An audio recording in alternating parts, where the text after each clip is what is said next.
Hello, I'm Lisa Campion, and this is the Miracle of Healing on Empower Radio. And we come together every week to discuss all different types of healing. And this is something the world needs a lot of these days, now more than ever. So if you're new to my show, I'm super glad that you're here. Welcome. And if you've been listening for a while, welcome back. I've got a hot topic today. Um, it's a crazy world out there. We all know that. What do you do if you're a teen or a youngster, a young adult? Um, Even before the coronavirus hit, this was a rough world for teens and young adults. So we're already facing intense challenges, mental health challenges, academic stress, substance abuse, eating disorders, college bills, anxiety and depression. It seems to me like my kids are that age. I have 3 kids. And it seems to me they and their entire generation is depressed and anxious. Then we add the pandemic on top of all that. And now this age group is having to deal with virtual learnings, isolation from friends and family, loss of an employment opportunity. And when I talk to kids of that generation, they tell me like, well, we just think the world is about to end. How do we even deal with that, right? Good thing we have people like our guest today. So we have today Christy Hugstad with this incredible book that she wrote called Be You Only Better, Real Life Self-Care for Young Adults and Everyone Else. And Christy's amazing. I've had her on the show before.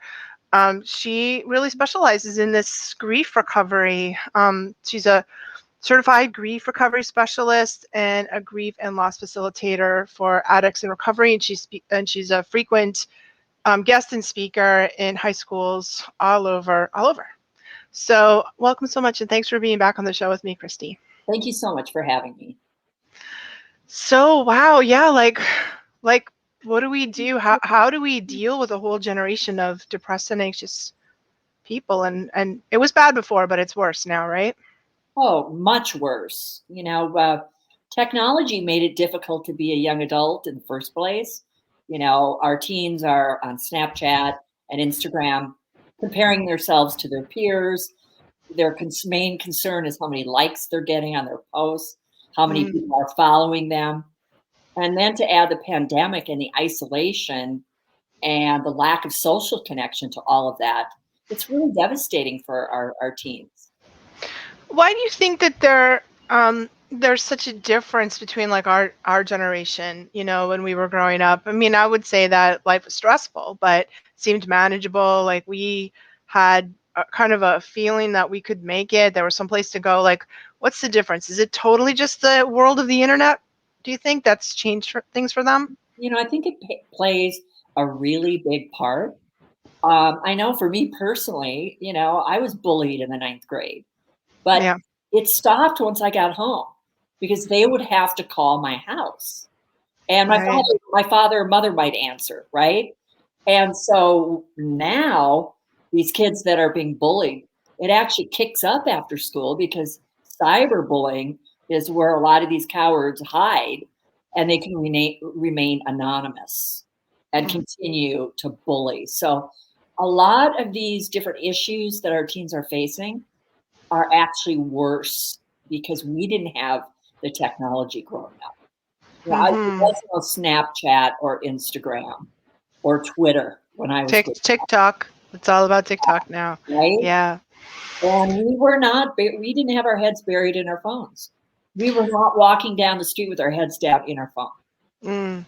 I think all those social media things like give them sort of an unrealistic expectation about who they're supposed to be, what they're supposed to be doing. It's a lot of smoke and mirrors that they then think is something they've got to live. Seems Well, and like the to me. most important thing for young people is to fit in and Mm, have their peers approve of them. So when you're comparing yourself, you're doing body shaming, you're comparing yourself to all these, movie stars, celebrities, musicians. All it does is make them feel bad about themselves because they can't live up to that. And hmm that is really, really, that's got to change. And what's the antidote?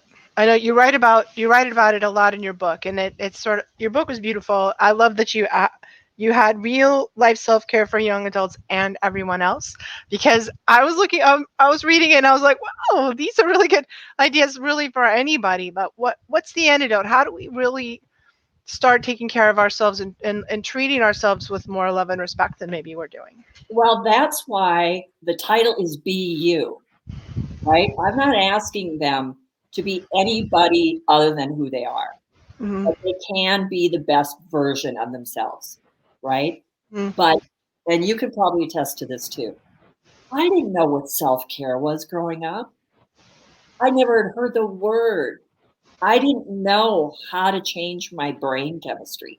So all of the self-care tools in here are all about changing your brain chemistry, raising the endorphins, the serotonin, the dopamine, the oxytocin, and making your mood change so that you're happier and you will draw people to you because you have a positive outlook in life. That's what it's all about. So Mm-hmm. that's why at the end of each chapter, I talk about the science behind the self-care tool. This is what it's doing for your brain. Mm-hmm. Right? Because teens do not want to just be told what to do. Right. They don't want to be told, go out and exercise, go for a hike, get some fresh air, whatever. They've been told that a million times. Shut down your technology.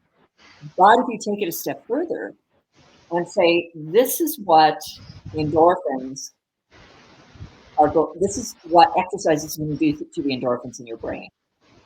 And it's the same structure as morphine. It's going to make you feel better. You're going to get outside.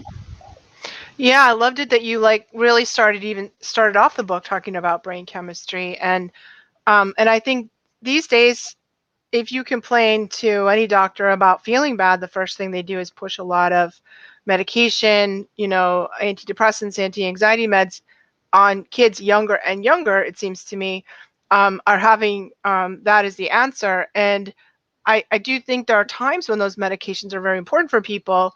And yet I loved how you really jumped into that conversation right away, with all these different ways that we can actively participate in managing our own brain chemistry. Well, absolutely. And there is not enough information out there. It's not being presented to our youth in schools. Teachers don't know about it, parents, administrators. That's why I added to the subtitle and everyone else. Mm. Because most of the feedback I'm getting, because I always encourage parents to read the book first. Yeah. So that they can be on the same page as their child. And their feedback is, I didn't know any of this. Mm-hmm. We didn't get this information growing up. So it's new to parents and teachers as well. So I think it's so important for all of us to meet our teens where they are. And that's why the teachers and parents and any adults that have teens in their lives need these tools as well. Right, and it's not rocket science in a way, but I think there are these foundational things that have gotten lost, especially in the high tech world we live in, and especially during the pandemic. And one of the things you mentioned right off the bat, sort of on the top of your list, is sleep. Right? It's hard for teens to sleep, isn't it? It is. And our schools are not structured to meet the needs of a teen's sleep cycle. We probably shouldn't start school till 10 o'clock. Mm. And, I know for me, I could barely make it to my first period class. And Right. I really wasn't present. I was so tired. Yeah. So they're really not going to sleep until 11, 12, 1 a.m. It's really difficult for them to get up early. So that's why during the day, I offer suggestions of what you can do to make sure when it is time to shut down and get some sleep, you're ready to do that. You need to cut out the caffeine. You need to get exercise. You need to tire yourself out physically. You Mm. need to meditate. You need to do some deep breathing. So there are tools in here to help you sleep because we're not going to change the structure of schools. Right. And teens they need more sleep than grown-ups do, I think, too, right? Absolutely. That's why in the weekends they're not getting up till noon, 1 o'clock. That's their Mm-hmm. natural body rhythm. So Right. And what else besides sleep? You mentioned exercise as being also sort of top on your list. How does that help? well, again, it raises the endorphins in your brain, which is that feel good chemical. So if you think whenever you've gone out for a walk or run or you've worked out, When you get back home, you think, I'm so glad I did that. There's a reason for that. It altered your brain chemistry.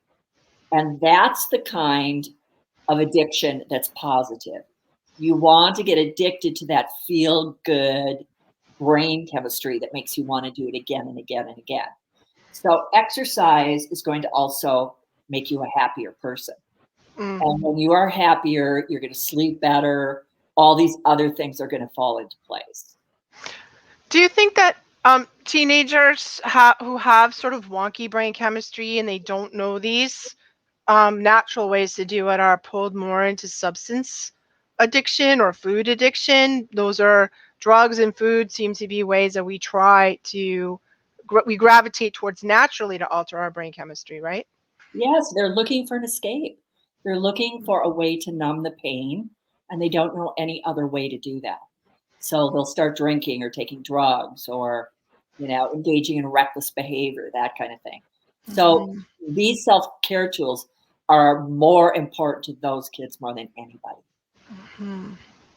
Right. And I think that probably as parents, teachers, and adults who support teens and young adults, it I feel like routine is really important part of this. It's not really like you get one good night's sleep or you go out and exercise once. That's going to make an impact on you. We need to help them build routines, healthy routines into their life, sort of on the daily. Well, all of these tools will help you if you work on them becoming a habit. And to establish a habit, it needs routine.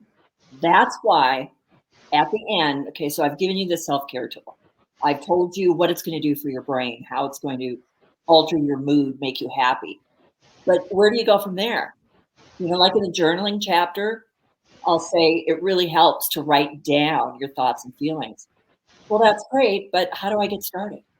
So I think the most important part is the very end of each chapter where I say, here's how to get started. Because I've got to take it full circle. If they're going to make these self-care tools a habit, I've got to tell them how to do it. Here are examples. Here are some journaling prompts. Here are some questions to ask yourself. You don't have to buy a journal. You can do it on your phone. You can do it on your laptop. You can write on the back of your notebook. So I give them suggestions of how to get started so that they can do it every other day or as much time as they can make for it and make it a habit. Right. And as supporting adults in their lives, how can we support them? We can't make them do these things. You can't make a teen journal or walk or exercise or quit coffee. Like what can we do to as teachers or parents to support? Well, I think the easiest way, and that's why I really encourage adults to read it, if something is going to click with you and stick out in that book that you had no idea. Maybe, for example, in the sleep chapter, I talk about what happens to your brain after one missed night's sleep or two. And after three, you actually start to hallucinate, right? And, you have these little micro sleeps where you pull up in front of a store and you don't remember how you got there. So you actually are missing a small period of time where you don't remember what just happened. That's when you lose your keys. That's when you get an offender bender, right? We can Wow. also relate to that. And that you can trace back to sleep, lack of sleep. So for a parent or a teacher to actually say that your child, did you know that after missing 24 hours of sleep, this, and this happens? And you know what? The other day, I almost got in an accident. And now I'm tracing it back to I didn't sleep the night before. And so engage them in conversation about something that you felt or that you found really intriguing, because I will guarantee you they didn't know it either, or something that you think they might relate to. And then just open the dialogue and have a conversation about that. And maybe model, maybe model it too. Like if we can show them a household, where the adults are doing this, like this, that I think so often they learn by what we model for them. Well, that's the most important thing right there. you as a parent need to be engaging in these self-care tools as well, because you are trying to navigate, your household, your kids, a job, whatever it is. Most of you are on overload. So probably where it needs to start in your household is with you. So if you are meditating, or if you're doing deep breathing exercises, or if you're saying, I've been sitting here for 4 hours, I need to check in with myself. I need to stand up. I'm going outside for 5 minutes, take a few deep breaths, get some fresh air, and then I'll come back and resume what I was doing. You need to model these behaviors. That's the most important thing. Christy, I was reading your book, and I was kind of like, can I do these things too? I was like, do I have permission to do it? Because I think it's such great basic information, and like you said, so many people don't really know, don't know these things. And I mean, I've just only recently learned a lot of the things that you're talking about in this book, and have incorporated them into my own life. Right, and that's why I changed the subtitle, because I'm getting more feedback from parents than anybody. Mm-hmm. And everyone else. So we all need self-care. And I tell you what, we all need it broken down, and we need it very explained to us in a very basic format. Mm-hmm. Right? We all need to know why we should be doing this and how do we get started doing it. That's not just the teens. Right. And then it seems very common sense in a lot of ways too. Like when, well, you've got to eat. We all know you're supposed to eat right and exercise and sleep. We all know it's kind of in the back of our minds, but there's some way that you lay it out in your book where you see the stakes that are involved in it, and what happens if you don't do it, and and the rewards if you do. Well, that's why instead of going on this big nutritional campaign of eat more leafy green vegetables and stay hydrated and just basic nutrition, I thought the most important thing, and I dedicated a whole chapter to it, is cut back on your sugar. If you're eating healthy and you're drinking 5 Cokes a day, you're not healthy. Mm. So I think the main culprit for most teens and adults is the sugar. Yeah. There's in there that says, did you know that 1 can of soda has 10 teaspoons of sugar? So what happens is you start to crash an hour after that, and then you're going to need another can of soda. Now you've got 20 teaspoons. I have clients that have 6, 7, 8 cans of soda a day. That's 80 teaspoons of sugar. Wow. Then you wonder why they can't sleep. Then they wonder why they can't focus in school, Mm-hmm. or they're irritable. So what's happened is they have created a sugar addiction. Yeah. So that's why I kept it simple and just focused on the sugar. You cut back on that, and there's also a sugar log in the back. So you're writing down everything that you're consuming that contains sugar. Which is basically everything. Like if you read labels, Right, like, but who reads labels? Right, very few people do. So if you read the label, you get the sugar content, you log it on your sheet, and then you tally it at the end of the day. It's pretty shocking. it's pretty shocking. And I just read recently that sugar has a very, very profound impact on our immune system, and Absolutely. and we lower our immune system considerably after we eat sugar, which is not something we want to be doing during a pandemic. No, you're going to get sick more easily with a compromised immune system. It affects your skin. It affects your mouth, your cavities, your liver, your organs, everything. So let's just start there. Let's just cut back on the sugar. And once you do that, you're going to be more motivated to eat healthy, because you're going to be eliminating a lot from your diet when you do that. That's a great idea. And I think too, emotions is a big thing for parents of teens or teens themselves. Like teens are extra emotional. And I know you have some really good tips in here about how to handle the over emotional, or not even over emotional. It's a fact about teenagers, right? How do we handle the overflow of emotions? Let me put it that way. With when you're a teen or you've got teens. Well, they are very emotional, but I also think it's important not to write that off as, oh, they're just being a teen. Mm-hmm. Because some of that stress and some of that anger, there can be underlying issues. Right. So I think it's important to just not dismiss it and say, well, they're just being a teenager. All teenagers go through things like that. That's a parent or an adult saying, I don't know what to do and I don't want to deal with that. Right. That's why self-care is so important, because they don't know how to manage the stress. So it's so important to de-escalate the team and keep them balanced and keep them engaged and not overwhelm and overschedule them. And I know a lot of parents push their kids to be the best at everything, to be in every extracurricular activity there is, sports, whatever. But that is not how most kids are wired. And you have to take into account that a teen's brain is not fully developed till 23 years old, right? So they act on impulse.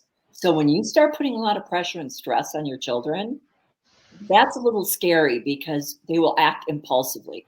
They'll drive recklessly. They'll do stupid things without thinking. But you also have to factor in brain development, because they're a ways away from being able to have a fully developed brain and think before they act. Right. That a lack of full development means that sometimes they can't look forward into the future to see the consequences of their decisions. And that's very normal for the brain development they have. And it's, I think, what keeps parents up at night, worrying about the safety of their teens. Well, and you can't dismiss it and say, you know what, your life is not always going to be like this. Things are going to get better. When I was your age, this happened, whatever. That's well intended, but you have to realize that kids are living for the moment. They're living in the now and in the present. And what matters to them is their social world and what's going on in their little circle right now. They can't see into the future. That's how they're wired.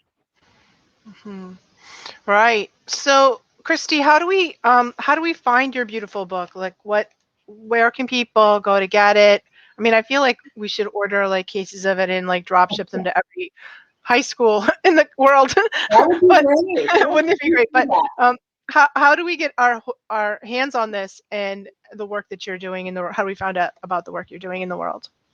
Well, the best place is on my website at thegriefgirl.com, but the book is available on Amazon, Barnes and Noble, and it should be available in bookstores nationwide. So check out my website. That's your best bet.